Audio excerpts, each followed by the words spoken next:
മൊത്തം ദ്വാരമുള്ള ഒരു ബോട്ടിലിനകത്ത് നമ്മൾ വെള്ളം ഒഴിച്ചാൽ ആ വെള്ളം വെറുതെ ഒഴുകി പോകത്തതേ ഉള്ളൂ. അതുകൊണ്ട് ഒരു പ്രയോജനവും ഉണ്ടാകുകയില്ല. അതുപോലെയാണോ ചിലർക്ക് നമ്മൾ കൊടുക്കുന്ന സ്നേഹവും. അവർക്ക് തിരിച്ചു തരാൻ അറിയുകയില്ല, പ്രകടിപ്പിക്കാനും അറിയുകയില്ല. നമ്മൾ കോരി വാരി കൊടുക്കുന്നു, അവർ അത് മനസ്സിലാക്കാതെ പോകുന്നു.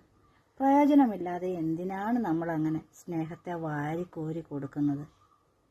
അത് പിന്നെ നമ്മുടെ നല്ല മനസ്സുകൊണ്ട് തിരിച്ചു പ്രതീക്ഷിക്കാതെ നമ്മൾ സ്നേഹം കൊടുക്കുന്നതാണ് എങ്കിൽ കൊടുക്കാം.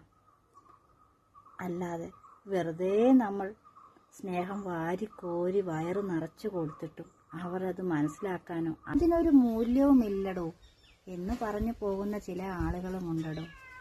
അവർക്ക് വെറുതെ നമ്മൾ ദ്വാരമുള്ള ഒരു കുപ്പിയിൽ വെള്ളം കോരി ഒഴിച്ച് നിറയ്ക്കാൻ പോകുന്നത് പോലെ തന്നെ ഉള്ളൂ അവർക്ക് കൊടുക്കുന്ന സ്നേഹവും.